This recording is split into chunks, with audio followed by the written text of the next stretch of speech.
High school basketball is back in the bluegrass. Evening, everyone, and welcome to our first edition of this year's Full Court Preps. I'm Griffin Gonzalez. He's Tom Lane. And Tommy, we had some really exciting early season matchups earlier tonight.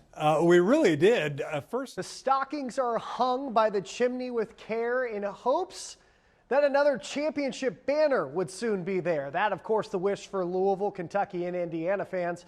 But in order to make that happen, Santa may need to deliver a few things on these coaches' wish lists. WDRB's Rick Bozich and John Lewis sat down and chatted about what our area coaches might be asking Santa for this year. It is the 140th meeting of the old rivalry, and kickoff is just minutes away. Our very own Griffin Gonzalez is there and has more from Male High School. Hey, Griff. Okay, guys, I'm going to be very careful when I ask this. This is the 140th meeting. Manual has not won since 2013. It's an away game for them tonight. But if you ask Manual High School, are you guys ready?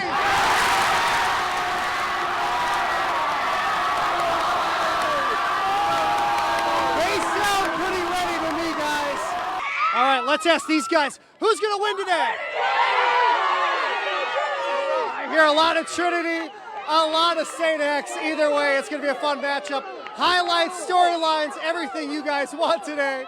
Coming tonight at 10:45 on WDRB Sports. You're not going to want to miss it. I'm going to try to get out of here alive. In the meantime, guys from Cardinal Stadium, back to you.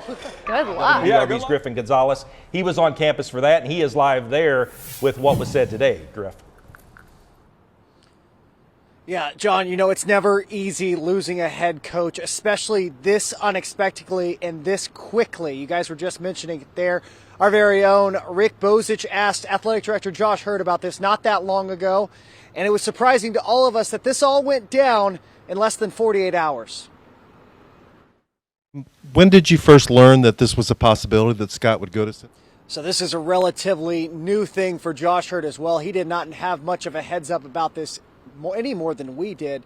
The search for a new head coach for the University of Louisville already underway. Names floating around. A lot of fans chiming in with who they want. We're going to have more on that and who Josh Hurd wants to replace Scott Satterfield coming up at 5 o'clock. Well, they played the #1 team in the country as good as anyone has all year long, but at the end of the night, it was not meant to be for the Kentucky Wildcats, who fall to the #1 Georgia Bulldogs at home Saturday night. All right, what's up, everybody? Happy Halloween, Spooktober, whatever you celebrate. The spookiest thing this week, however, might be the fact we're already talking college basketball, just weeks away from the start of the season. And one of the most anticipated teams this season, the Indiana Hoosiers, got stuff kicked off. Tonight, if you are in the state of Kentucky, two bitter rivals going at it, Louisville versus the Wildcats. Let's recap it for you. All right, this is a road game, ladies and gentlemen. Manual High School, you guys ready?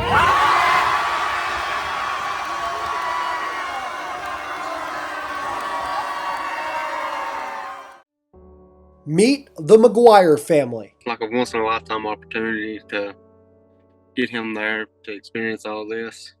Now, the McGuires are like a lot of Kentuckians. Husband, wife, 2 kids, and oh boy do they love the cats. Cats. This is Easton McGuire, and he's a pretty big Cats fan, so naturally, when the Wildcats were coming to the family's hometown of Pikeville for the annual Blue-White game, the McGuires just had to go.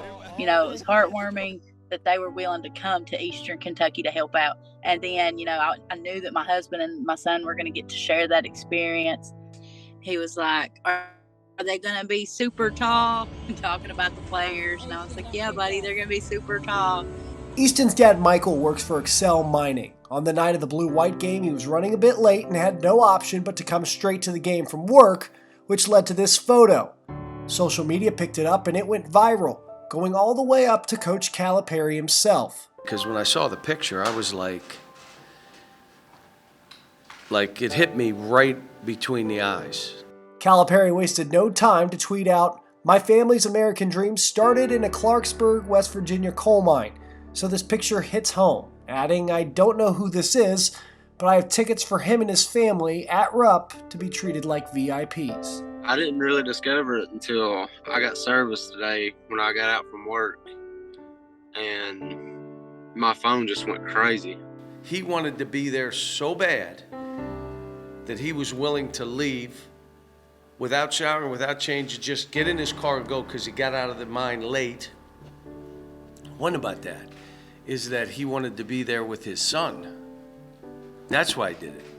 The family said Cal promised a UK superfan's dream: tickets to watch the Cats at Rupp Arena, new UK gear, and even dinner with Coach Cal himself. I'm just so happy that, you know, not only did Big Blue Nation come together to support, you know, but the appreciation for what my husband does. It brought me to tears a couple times today. But for Cal, it's more than basketball.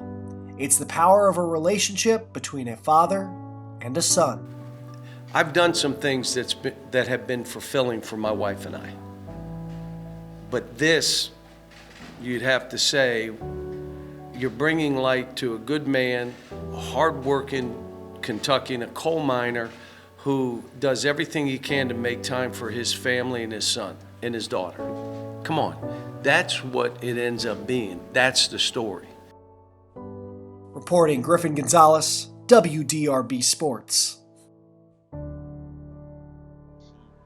Josiah Johnson is like any other middle school boy.